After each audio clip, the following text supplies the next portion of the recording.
বেকার এক ছেলে অভিনবকে জোর করে বিয়ে দেওয়া হয়েছিল শহরের কোটিপতির একমাত্র কন্যা অনন্যার সঙ্গে এক অবিশ্বাস্য কারণে। অভিনব ছিলেন ঘর জামাই এবং তিনি কেবল তার স্ত্রী অনন্যার কাছ থেকে নয়, তার ভাই ও চাকরদের অত্যাচারও সহ্য করতেন। কেন সেই কালো বহু কোটি টাকার গাড়িগুলো এসে এই গরিব অভিনবকে নিয়ে যেতে চাইল, যার হাতে কেবল নিত্য প্রয়োজনের একটি সাদামাটা ব্যাগ ছিল? তার আসল সত্য কি?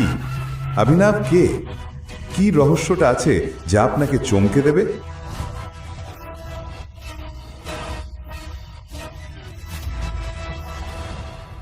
আরে ঘর জামাই, বাথরুম পরিষ্কার করে তাড়াতাড়ি বেরিয়ে এসো, বাজারে যেতে হবে। অভিনব জানতো যে এই চাকর বাড়ির অনেক পুরনো চাকর, যার সম্মান তার থেকে অনেক বেশি। হ্যাঁ ভাই। সার্ভেন্ট অভিনবকে 1000 টাকা এবং একটি লিস্ট দিয়ে বলল, দৌড়ে বাজারে যাওয়া এবং মালপত্র নিয়ে আসো। আর শোনো, অনন্যা ম্যাডামের অফিসের বন্ধু চিরাগ আজ আসছে, ওই যে রাতে ওর সাথে দেরিতে আসে।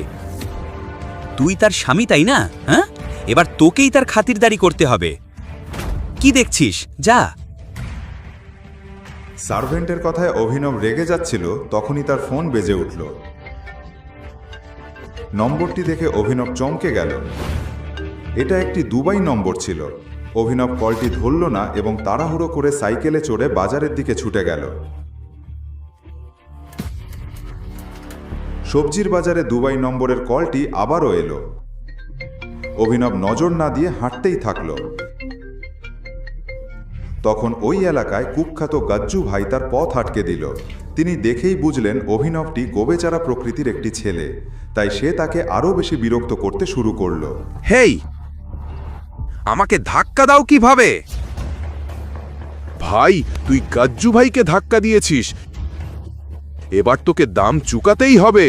অভিনব তাদের অগ্রাহ্য করে চলতে চাইল, কিন্তু গাজ্জু ভাই তাকে ঠেলে দিল।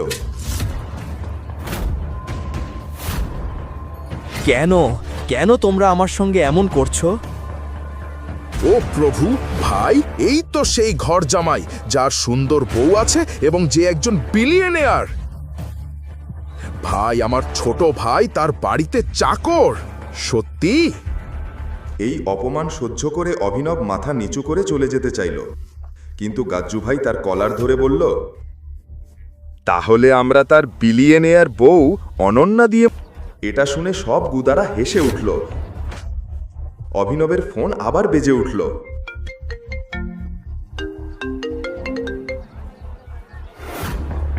ওহ, এটা কি তোর বউয়ের ফোন? ওর মিষ্টি কণ্ঠ শুনতে দাও। তুমি আমাকে যা খুশি বলতে পারো, কিন্তু এই ফোনটা ধরিবে না। কোনো বিলম্ব না করে গাজ্জু ভাই ফোন তুলল। হ্যালো অনন্যা বেবি, বলো। কিন্তু অন্য প্রান্ত থেকে যে কথা শুনল তাতে গজ্জু ভাই কাঁপতে লাগলো এবং প্রচুর ঘাম ছাড়তে লাগলো। সে অভিনবের পায়ে পড়ে বলল, ক্ষমা করো আমাদের ভাই, আমি ভুল করে আপনাকে চিনতে ভুল করে ফেলেছি।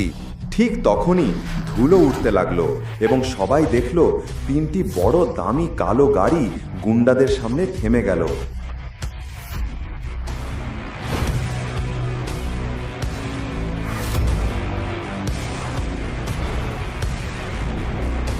বলেছিলাম না ফোনটা ধরবে না?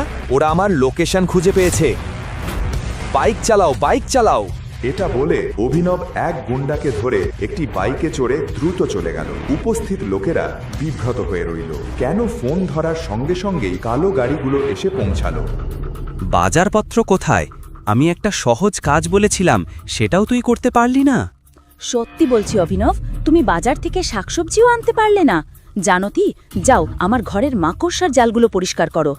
তোমার কোমল হাতগুলো শুধু ওই রকম কাজে লাগে। তুমি বেকার। অনন্যা যত দ্রুত সম্ভব অভিনবকে ছেড়ে দিতে চেয়েছিল এবং সবার সামনে তাকে হেয় করে সে চেয়েছিল যে অভিনব নিজে থেকেই তার জীবন থেকে চলে যাক। ঠিক তখনই অনন্যার ফোন এলো কাজলের কাছ থেকে। হেই অনন্যা, তোরা খান্দালাতে মাফিয়া কিং আক্রম স্যারের পার্টিতে যাচ্ছিস তো? আমাদের সব কলেজ বান্ধবীরা যাবে সেখানে। না, আমার মেজাজ ঠিক নেই। অনন্যা, এটা তো মাফিয়া কিং আক্রম স্যারের আমন্ত্রণ, না বলা যায় না। তোকে আসতেই হবে। আর আমরা সবাই আমাদের স্বামীর সঙ্গে যাচ্ছি। তোকে তোর ঘরজামাইকে নিয়ে আসতেই হবে। তোর একটা সুযোগ হবে তাকে ছেড়ে দেবার। কেন? কারণ অনেক মানুষ থাকবে মাফিয়ার দুনিয়া থেকে। হ্যাঁ, এটা অভিনবকে পথ থেকে সরিয়ে দেবার সঠিক সুযোগ। ঠিক আছে, আমি আসছি। আমি ওই অকাজের স্বামীটাও নিয়ে আসব। অভিনব সোজা দাঁড়িয়ে সব শুনছিলেন। তখনই তার ফোন আবার বেজে উঠল। স্ক্রিনে দুবাই নম্বর দেখে অভিনব বাড়ি থেকে বেরিয়ে গেল। আমার বেকার স্বামীর গ্রামের বন্ধু নিশ্চয়ই ফোন করছে। ঠিক আছে, আমি ওকে আমার ড্রাইভার হিসেবে নিয়ে আসব। ঠিক আছে? ঠিক আছে, দেখা হবে। বাই। এবং এখন খান্ডালাতে এমন কিছু ঘটতে চলেছে যা আনান্নাকেও চমকে দেবে।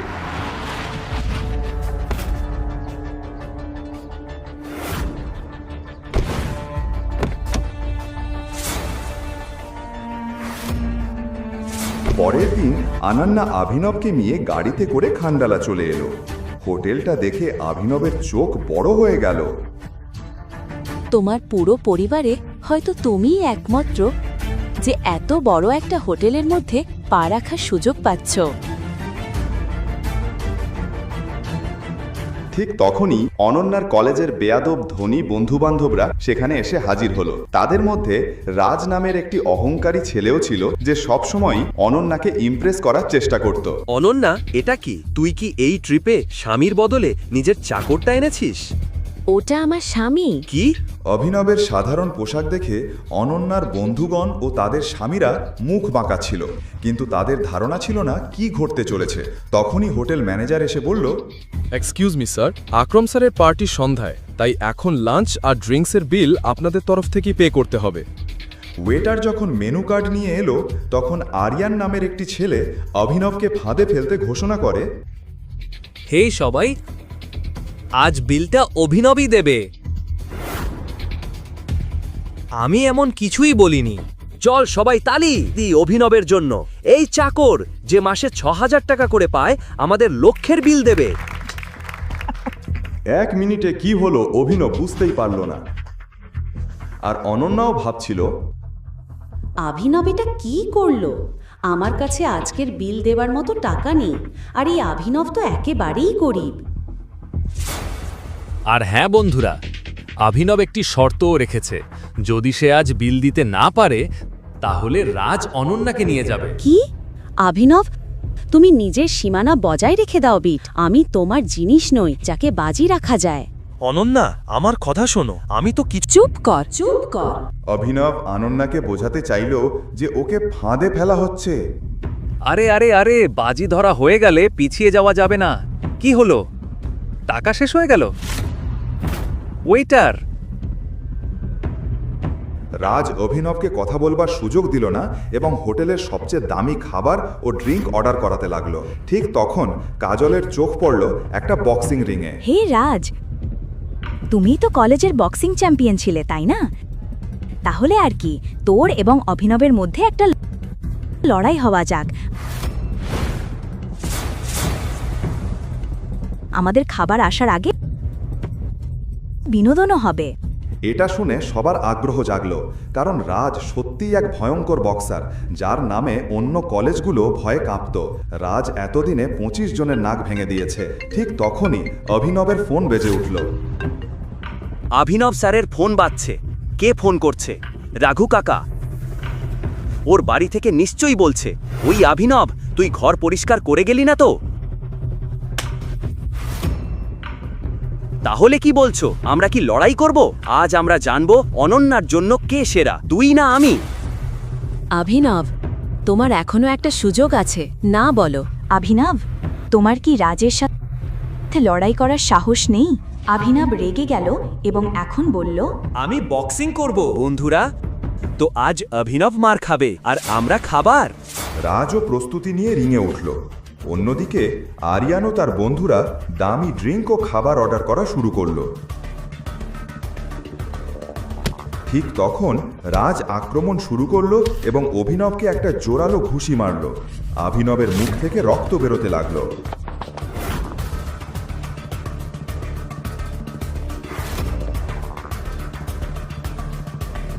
এরপর রাজ ক্রমাগতভাবে অভিনবকে ঘুষি মেরে চলল, তাকে হাত তুলবারও সুযোগ না দিল।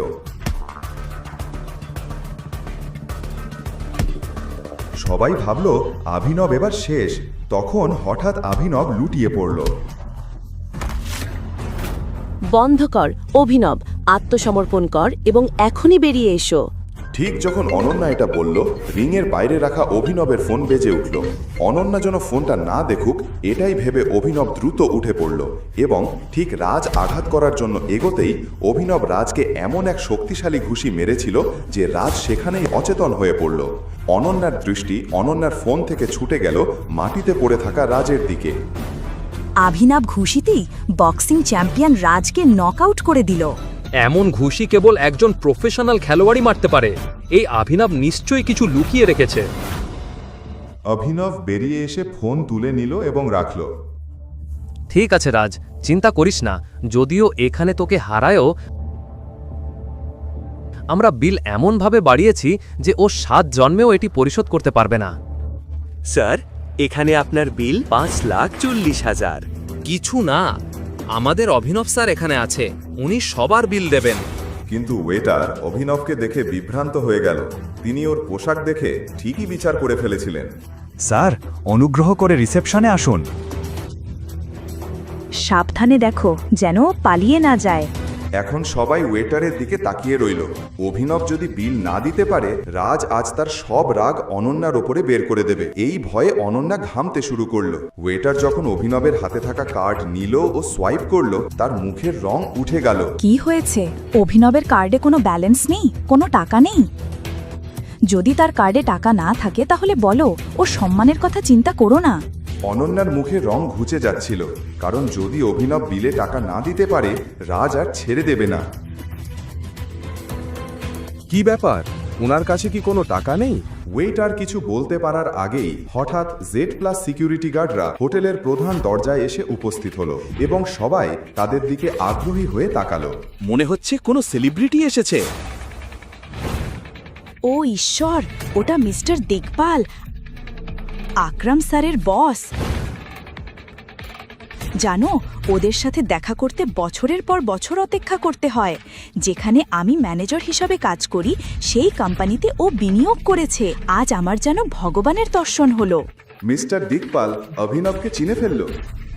তুমি এখানে কি করছো? মিস্টার দিকপাল অভিনবকে দেখল এবং সবাই মনে করল সে তাদের দিকেই তাকাচ্ছে। তখন রাজ এগিয়ে এলো।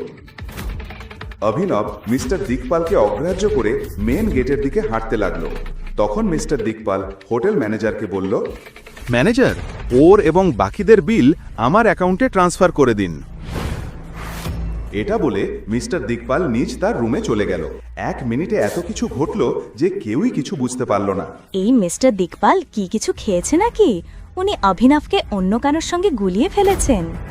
হেই অভিনব, মিস্টার দিকপাল টাকা দিয়েছে তো আমি বাজি জিতেছে। তুমি কোথায় যাচ্ছ? আর সেই যুক্তি অনুযায়ী অনন্যা এখন আমার। আর আজ রাতটা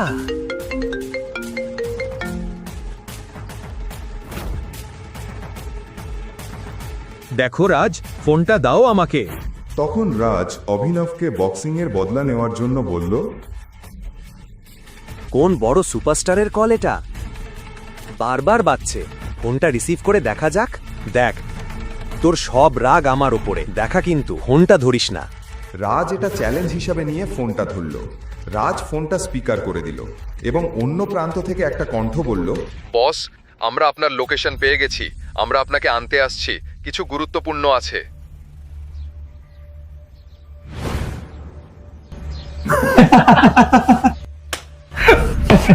এটা নিশ্চয়ই কোনো রিক্সা চালক বা কেব চালকের ফোন। নিজেকে বস মনে করছে। আনান্নাও এটা মজার মনে করছিল, কিন্তু এরপর এমন কিছু ঘটল যা সবাইকে নীরব করে দিল।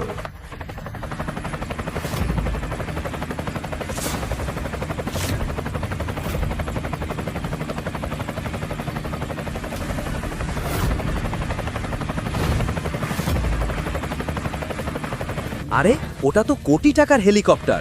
অভিনবের ট্যাক্সি কোথায়?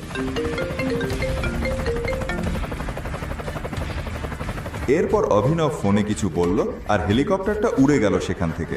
ঠিক সেই সময় একটা ট্যাক্সি এসে অভিনবের সামনে দাঁড়ালো।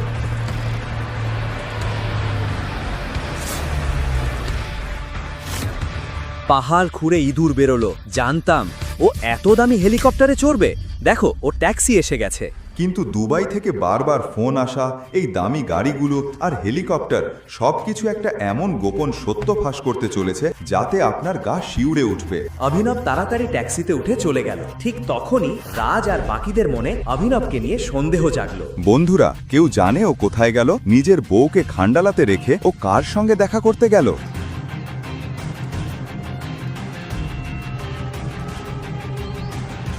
The person you have called is currently busy on another call. তুমি এমন সাহস করলে অভিনব? আমায় না বলে কোথায় গেলে? অনন্যা, তুমি কোনোদিন খোঁজ নাওনি তোমার অকর্মা স্বামী কার সঙ্গে কথা বলে? চলো অভিনবের পর্দা ফাঁস করা যাক। আজই ওকে হাতে নাতে ধরবো। এটা বলেই রাজ অনন্যার গাড়ি বের করলো আর সবাই মিলে অভিনবের ট্যাক্সিকে ফলো করতে শুরু করলো।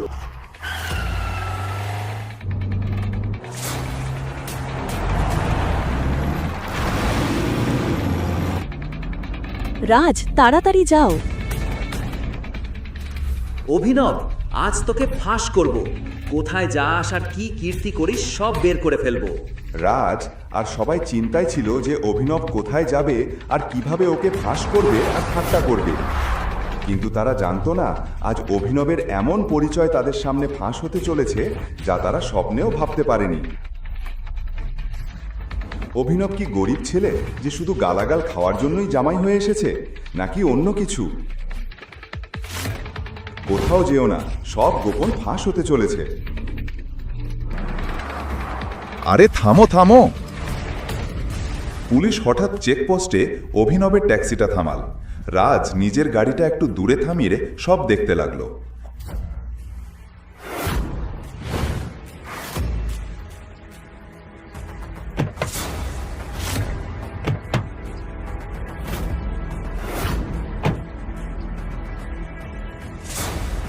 পুলিশ ইন্সপেক্টর অভিনবকে গাড়ি থেকে নামিয়ে চেকিং শুরু করলো।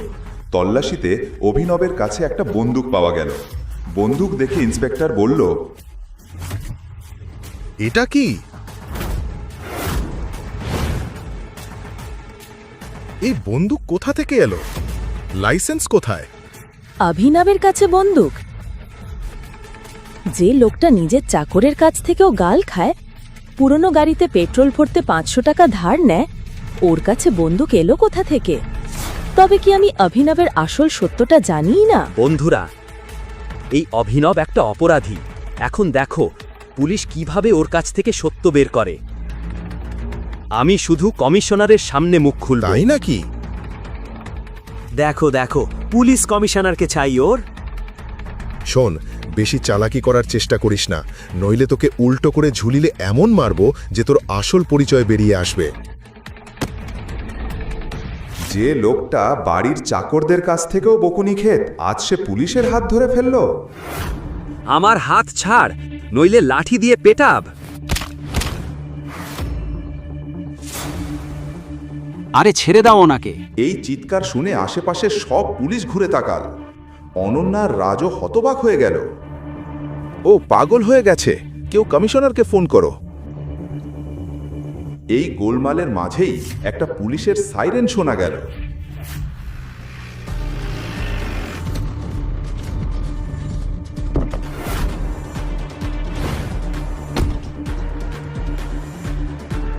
এ কি নাটক হচ্ছে এখানে? স্যার,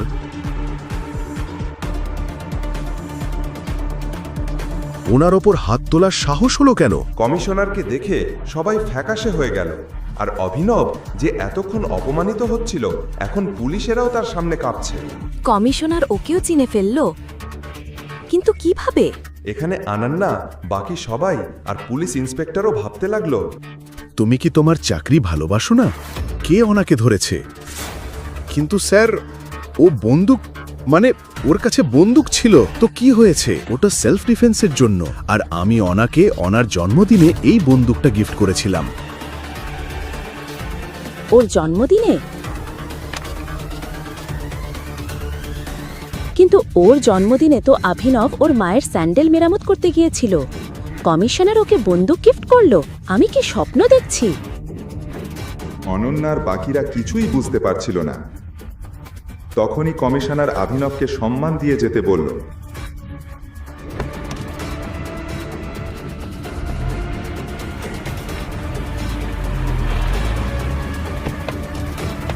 কিন্তু রাজ গাড়ি নিয়ে অভিনবের পিছু নিতেই পুলিশ ইন্সপেক্টর ওদের থামালো।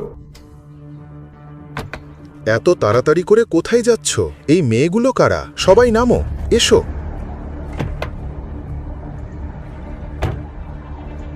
স্যার, আমরা অভিনবজির সঙ্গে আছি, তাই উনি যেখানে যাবে আমরাও সেখানেই যাচ্ছি। ঠিক আছে, যাও।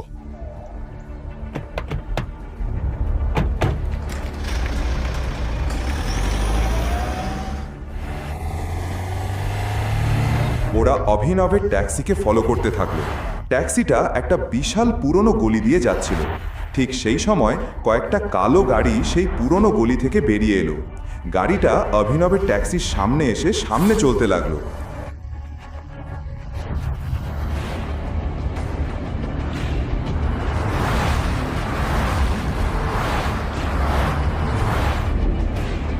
তারপর আরো 3টে কালো গাড়ি অভিনবের ট্যাক্সির সঙ্গে সঙ্গে চলতে লাগলো।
ও মাই গড! অভিনবের দুবাইয়ের সঙ্গে কি সম্পর্ক? আরও দুবাই থেকে ফোন পাচ্ছিল কেন?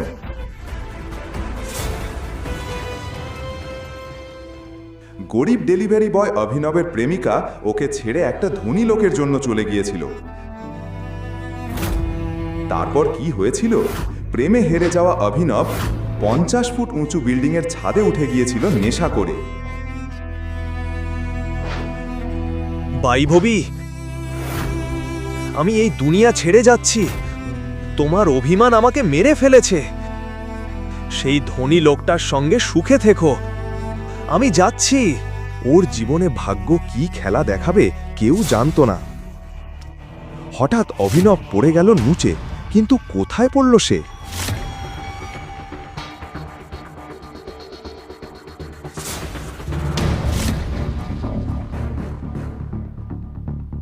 এটা কি? ও ঈশ্বর, আমি এখানে কিভাবে এলাম? হ্যাঁ, ছাদ থেকে পড়ে অভিনব পৌঁছে যায় শহরের সবচেয়ে সুন্দর ও ধনী মেয়ে আনান্যার বেডে, যে ওই সময় শান্তিতে ঘুমোয়েছিল। সে ঘুম থেকে উঠতেই জিজ্ঞেস করল, তুমি কে এবং আমার বেডে তুমি কি করছো? আমি জানি না কোথা থেকে এলাম। কিছুই বোঝা যাচ্ছে না। আমার মনে হচ্ছে আমি স্বপ্ন দেখছি। তোমার স্বপ্ন থেকে বেরিয়ে বলো তুমি কে? তুমি কি জানো আমি কে?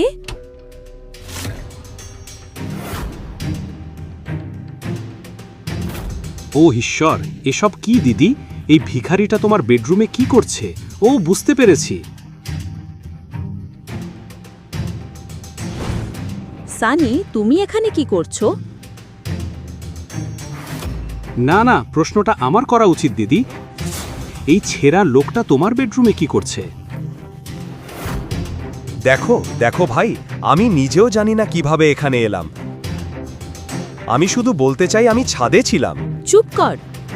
পুলিশ আসবে আর পুরো সত্য উদ্ঘাটন করবে।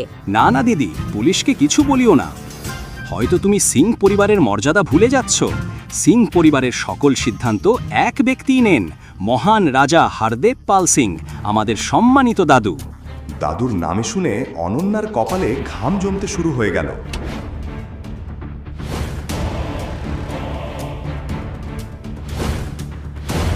অনন্যা,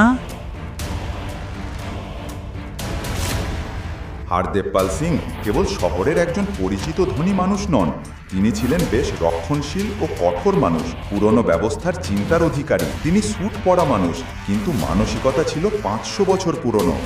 অনায়াসে অনন্যা ভয়ে কাঁপতে লাগলো। দাদু ফিরে এলে কি হবে সে ভাবতে লাগলো। অনন্যা, বের হও। দাদুর উচ্চ কণ্ঠ শুনে অনন্যা হতবাক হয়ে দাঁড়িয়ে গেল। দাদু? সে বুঝতে পারল হয়তো দাদু সব জানতে পেরে গেছেন, কিন্তু কিভাবে? আর কতক্ষণ তুই এই ভিকরিটার সঙ্গে পড়ে থাকবি? উঠ, দাদু তোকে দেখার অপেক্ষায় আছেন।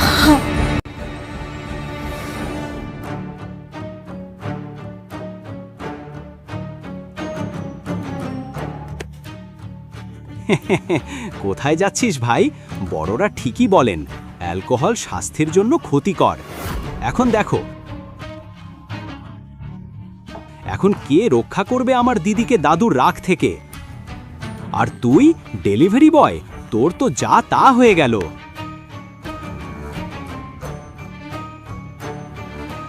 এটা শুনে অভিনব বুঝল সানি হয়তো সবকিছু করেছে। ছাদ থেকে পড়ে হয়তো অভিনব অচেতন হয়ে গিয়েছিল এবং সানি তাকে সেই অবস্থায় এখানে নিয়ে এসেছে। কিন্তু এখন অভিনবের মনের মধ্যে অন্য প্রশ্নগুলো ঘুরছিল। একজন ভাই তার বোনের সঙ্গে এমনটা করতে পারে? সে কি সত্যিই ওর ভাই? এই প্রশ্নগুলো অভিনবের মাথায় ঘুরে বেড়াচ্ছিল। এদিকে হারদেব পাল সিং একটি বড় সমস্যা বয়ে এনেছে। তোমার এত বড় সাহস? বিয়ের আগেই কোনো ছেলের সাথে সম্পর্ক রাখো? তোমাকে আমি আমার নাতনি বলতে লজ্জা পাই। দাদু, বিশ্বাস করুন, আমি জানি না এই ছেলেটাকে। মিথ্যা বলো না, আমি সব জানি, বুঝেছ? সব তোমার মা বাবার ভুল। তোকে পড়াশোনা শেখালাম, বিজনেসও করতে দিলাম, আর তুই একটা রাস্তার ছেলেকে ঘরে নিয়ে এলি।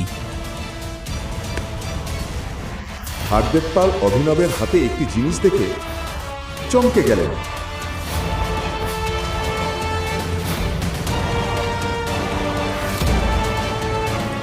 তোমার লজ্জা হওয়া উচিত। তুমি নিজে দাদু হয়ে নিজের নাতনির উপর হাত তুলছো।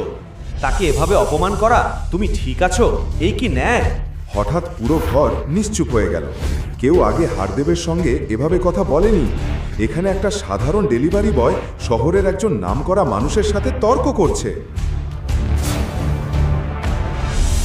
তুই নীচ মানুষ, কি সাহসে আমার দাদুর মুখের ওপর কথা বলিস? তোকে গুলি করে মারব। সানি, ওকে ছেড়ে দাও। সানি বুঝল না কেন তার দাদা এভাবে বলছেন, কিন্তু তার কোনো উপায় ছিল না। তাকে দাদুর কথা মানতে হলো। হারদেব পাল অভিনবকে ওপরে থেকে নিচে পর্যন্ত দেখে অনন্যাকে বললেন, অনন্যা, ওই ছেলেটার নাম যাই হোক, তোকে তাকে বিয়ে করতেই হবে। না দাদা, আমি কিভাবে তার সাথে বিয়ে করব? আমি তো ওর নামও জানি না। ও মেয়ে, এমন নির্দোষ অভিনয় করো না। তুমি হারদেব সিং এর বিধি জানো না? নিঃশব্দে বিয়ে করো, আর তা আজই। না দাদা, আমি এই দরিদ্রটাকে বিয়ে করব না। আমি বিয়ে করব না। ঠিক আছে সানি, তোমার বোনকে ফার্ম হাউসে নিয়ে যাও। জ্যান্ত মাটিতে পুঁতে দাও। এটা শুনে অনন্যা সিং উঠে দাঁড়ালো। সে জানতো হারদেব যা বলছে তা সে বাস্তবেই করাতে পারে, কারণ এর আগেও যে কেউ সিং পরিবারের নিয়মের বিরুদ্ধে গিয়েছে তাদেরও এই এক পরিণতি হয়। অনন্যা এখন দাদুর সম্মুখে অপ্রতিরোধ্য। অভিনব জানত যদি সে অনন্যাকে বিয়ে না করে এক নির্দোষ মেয়ে তার জন্য প্রাণ হারাবে। তারপর আর কি, 1 ঘন্টার মধ্যেই ওই একই হলে অনন্যা ও অভিনব বিয়ে হয়ে গেল। তাদের বিয়ের প্রথম রাতে অনন্যার মাথায় কেবল একটি চিন্তা ছিল, তোমার নাম কি? অভিনব, কিন্তু আমার বাবার আদর করে ডাকেন। সে যাই হোক না কেন আমার জানার দরকার নেই। আর একটি কথা ভালো করে শোনো, এই বিয়ে নয়, এটা জবরদস্তি। আমরা হয়তো স্বামী স্ত্রী, কিন্তু এই ঘরে আমাদের সম্পর্ক দুজন অপরিচিতদের মতোই। অভিনব জানত যে রাজবাড়ির রানী অনন্যার সাথে একজন ডেলিভারি বয়ের কী বা সম্পর্ক থাকতে পারে, কিন্তু সে এটা জানত না যে ঈশ্বর যদি তাদের মিলিয়ে দিয়ে থাকেন তাহলে তার পেছনে নিশ্চয়ই কোনো কারণ আছে। আজ আমার বন্ধু আকরামের জন্মদিনের পার্টি, আর অনন্যা তুমি আমাদের নতুন জামাইকে সঙ্গে নিয়ে যাবে। অনন্যা পার্টিতে যেতে চাইছিল না, কিন্তু দাদুর আদেশ অমান্য করা তার পক্ষে সম্ভব ছিল না। অনন্যার সাথে অভিনবকে যেতে বাধ্য করা হলো, কিন্তু সেখানে গিয়ে সে এমন একজনের মুখোমুখি হলো যা তাকে একেবারে অবাক করে দিল। বৈভবী, তুমি এখানে? হ্যাঁ, অভিনবের সামনে দাঁড়িয়ে ছিল তার প্রাক্তন প্রেমিকা বৈভবী, যার থেকে অভিনব ভালোবাসায় বিশ্বাসঘাতকতা পেয়ে ছাদে উঠেছিল। কিছুদিন আগেই শহরের নামকরা ধনী দেবান তার প্রেমে পড়ে যায়, আর বৈভবী অভিনবের সাথে সম্পর্ক ভেঙে দেয়। দেবান দেখল অভিনব বৈভবীর সাথে কথা বলছে, তাকে দেখেই বলল, বেবি, এই হতচ্ছাড়াটা কে? এ তো সেই ডেলিভারি বয়টা না, যে তোমার জন্য ছাদ থেকে ঝাঁপ দিয়েছিল? হ্যাঁ বেবি, এ তো সেই আজকের দেবদাস। মনে হয় ডেলিভারি দিতে এখানে এসেছে, তাই না? এদিকে সানি সেখানে এসে পৌঁছাল যে আগে থেকেই পার্টিতে ছিল। কি খবর জামাই বাবু? এখানে পিৎজা ডেলিভারি করতে এসেছো নাকি? জামাই বাবু, তোমাকে দেখে তো গরিব ঘরের ছেলে মনে হয়, কিন্তু এতটা গরিব যে ডেলিভারি বয় হয়ে গেছো। ছি ছি ছি জামাই বাবু। সানি, তুমি এই ছেলেকে জামাই বাবু কেন বলছো? কি বলছো এসব? হ্যাঁ, আমি এটাই বলতে চাইছি যে আমার বোনের বিয়ে এই ছেলেটার সাথেই হয়েছে। ও আমার বোনের স্বামী, ও আমার বোনের আদরের মিষ্টি ভালোবাসার স্বামী। এই কথা শুনে পার্টির সবাই চমকে গেল, কিন্তু সবচেয়ে বেশি অবাক হলো অন্যান্যার প্রাক্তন প্রেমিক চিরাগ। না অনন্যা, তুমি এটা করতে পারো না। আমি এত বড় লোক, আর তুমি কি না এই ভিখারিটাকে বিয়ে করলে? তোমার এমন কি হলো যে তুমি এই ভিখারিটাকে বিয়ে করলে? দাঁড়াও চিরাগ, আমিই বলছি আমার আদরের বোন কেন ওকে বিয়ে করেছে। এরপর সানি নাটকীয়ভাবে সেখানে উপস্থিত সবার সামনে সেই অদ্ভুত বিয়ের গল্পটা বলতে শুরু করলো। কিভাবে অভিনবকে অনন্যার বিছানায় পাওয়া গিয়েছিল, কিভাবে দাদু তাদের বিয়ের আদেশ দিয়েছিলেন। সব শুনে সবাই চুপ হয়ে গেল, সবাই চলে যাচ্ছিল। অনন্যার চোখে জল এসে গেল, সে কাঁদতে কাঁদতে দৌড়ে সেখান থেকে চলে গেল। অভিনব অনন্যার পেছন পেছন বেরোতে যাচ্ছিল, কিন্তু সানি তাকে আটকে দিল। সে অভিনবের হাত ধরল। আরে জামাই বাবু, কোথায় যাচ্ছ? তুমি তো আমাদের গর্ব। এসো এসো জামাই বাবু, তোমার জন্য এই চেয়ারটা বিশেষভাবে বানানো হয়েছে। এই বলে সানি অভিনবকে সুন্দর কিন্তু বিপজ্জনক দেখতে একটা চেয়ারে বসার জন্য ইশারা করল। আরে সানি, পাগল নাকি? ও এই চেয়ারে বসতে পারে না। তুই তো জানিস এটা কার চেয়ার, তাই না? তুই চুপ কর দেবান। আমার জামাই বাবুকে কিভাবে সম্মান জানাতে হয় সেটা আমি জানি। হ্যাঁ, ও যেই হোক না কেন আমাদের বন্ধু সানির জামাই বাবু, তো ওকে তো সম্মান দেখাতেই হবে, তাই না? অবশ্যই দেখাতে হবে, কেন দেখাবো না? চিরাগের কথা শুনে দেবান ব্যাপারটা বুঝলো। সানি মনে মনে অভিনবকে শেষ করে দেওয়ার ফোন দিয়ে আটলো। এবার এই ডেলিভারি বয়টা নিজের আসল জায়গাটা বুঝতে পারবে। এসো, তোমাকে তোমার হট সিটে বসাই। এটা তোমার জন্যই বানানো। এবার বসো। আরে জামাইবাবু, দয়া করে বসো। অভিনব চেয়ারে বসার সাথে সাথেই খুব জোরে একটা অ্যালার্ম বাজতে শুরু করলো।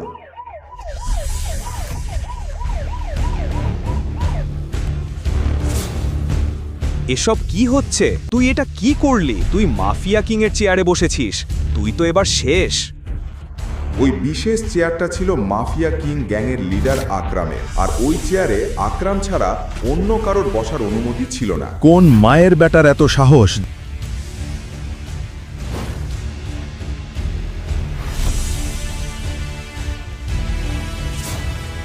যে মাফিয়া কিং এর চেয়ারে বসেছে? স্যুট বুট পরা, হাতে দামি সিগার নিয়ে স্বয়ং আকরাম এসে হাজির হলো। অ্যালার্ম শুনে সে বুঝেছিল কেউ মাফিয়া কিংয়ের চেয়ারে বসার সাহস দেখিয়েছে। তুই কে? তোকে এখন আকরামের রাগ থেকে কে বাঁচাবে?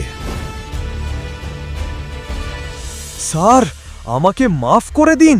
আমি এই চেয়ারটার ব্যাপারে কিছুই জানতাম না। অভিনব যখন আকরামের সামনে ক্ষমা চাইছিল, তখন আকরামের চোখ আটকে গেল অভিনবের হাতের আংটায়। আংটিটার ওপর একটা বাঘ খোদাই করা ছিল। আংটিটা দেখে আকরামের মুখের ভাব হঠাৎ পাল্টে গেল। রাগের জায়গায় চোখে মুখে ভয় ফুটে উঠল। আংটিটা দেখে আকরামের যেন পুরনো কিছু মনে পড়ে গেল। টাইগার, আমাকে মাফ করে দিন। আমি আপনাকে চিনতে ভুল করেছি। আমি সত্যিই দুঃখিত। আরে আকরাম কাকা, আপনি এই ভিখারিটার সামনে হাত জোড় করছেন কেন? তুই ওকে ভিখারি বললি? ছোট লোক কোথাকার। এই চেয়ার ওর, এই সাম্রাজ্য ওর।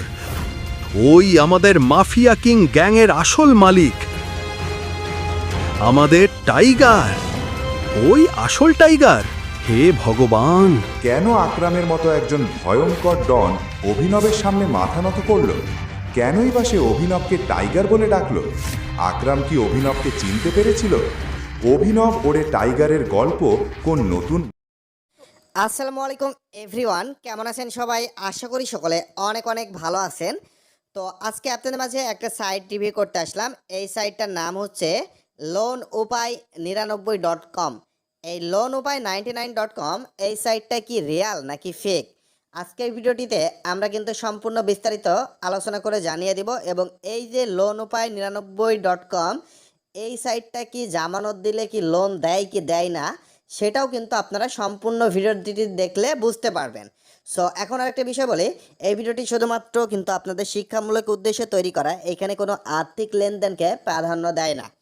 সো এই যে loanupay99.com এই সাইটটা যে আদৌ কি কোনো প্রকার লোন দেয় কি দেয় না, তার কিন্তু আমরা কিন্তু অনেক কিন্তু ইনফরমেশন কালেক্ট করছি, যেগুলো আমি আপনাদেরকে দেখাইলেই বুঝতে পারবেন। এবং আরেকটা বিষয় আমি আপনাদেরকে বলি, এই loanupay99.comটা এখন এবং বর্তমানে আমি কিছু লোনিং সাইটগুলো দেখাবো, যেগুলো দেখলে আপনারা নিজেরাই বুঝতে পারবেন যে আমি কি বোঝাইতে চাইতেছি।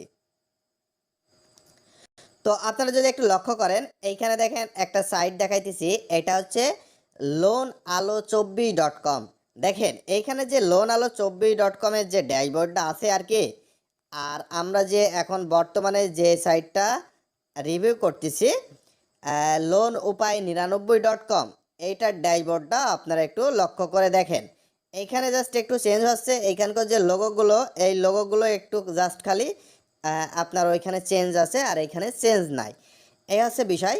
কিন্তু আমি আপনাদেরকে আরেকটা বিষয় বলি, loanupay.com বলে একটা লোনিং সাইট কিন্তু ফেসবুকে প্রচণ্ড পরিমাণে ভাইরাল ছিল, যেটাতে কিন্তু অনেকেই বিভিন্ন ধরনের সমস্যায় পড়ছেন, বিভিন্ন জামানত এনআইডি কার্ড সাবমিট করে বিভিন্ন ধরনের সমস্যা ফেস করা লাগছে আর কি।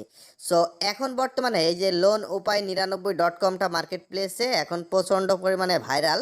অনেকে কিন্তু এই যে loanupay99.com-এ লোন পাবেন বলে জামানত দিয়ে ফেলছেন, অনেকেই কিন্তু এখন জামানত দেবেন, ভাবতেছেন যে কয়েকদিনের ভিতরে আমি একটা লোন নিব, বা এমন বিভিন্ন ধরনের কিন্তু আশায় কিন্তু অনেকেই কিন্তু আছে। সো এই জন্য আমি আপনাদেরকে সাজেস্ট করব যে loanupay99.comটা খুব একটা সুবিধাজনক সাইট না।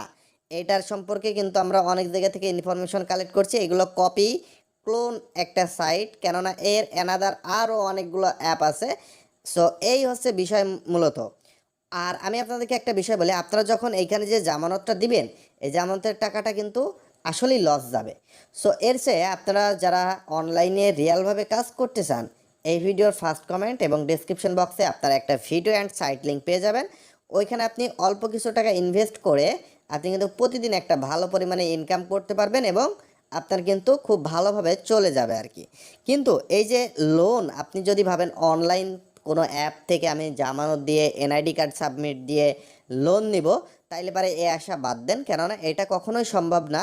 কেননা আমরা যখন সচরাচর কোনো গ্রাম্য পর্যায়ে কোনো জায়গায় লোন নিতে যাই, সো সেক্ষেত্রেও কিন্তু আমাদের বাসাতে এসে দেখে শুনে তারপরে কিন্তু লোনটা পাস করায়। বাট এইখানে কি বলতেছে, জাস্ট আপনি এনআইডি কার্ডের ফটো দিলে অ্যান্ড জামানত দিলেই লোন পেয়ে যাবেন। এটা এত সহজ না আসলে, আপনাদেরকে জাস্ট বোকা বানানোর জন্য এইটা করছে আর কি এরা। সো এই কোম্পানিগুলো কিন্তু বিভিন্ন ধরনের স্ক্যামের সাথে জড়িত আছে। সো এই জন্য আমরা কিন্তু একটা বিষয় কি, একটা কোম্পানি সম্পর্কে কিন্তু খুব একটা খারাপ মন্তব্য করা ঠিক না, করলে আবার কমিউনিটি গাইডলাইন আসে আমাদের ভিডিওতে। সো কিন্তু প্রমাণস্বরূপ যেটা আমরা কিন্তু ইনফরমেশন কালেক্ট করছি, এই কোম্পানি সম্পর্কে কিন্তু এইটাই বলা উচিত আর কি। কিন্তু আমরা এত কিছু বলতে পারি না, জাস্ট কমিউনিটি গাইডলাইনের রুলস ভঙ্গ হবে এজন্য আর কি। সো অল্পতে আপনারা একটু বুঝে নেবেন। সো আশা করি আপনারা সম্পূর্ণ ভিডিওটি বুঝতে পারছেন। সো দেখা হচ্ছে পরবর্তী নতুন কোনো ভিডিওতে। সে পর্যন্ত ভালো থাকবেন, সুস্থ থাকবেন। আসসালামু আলাইকুম।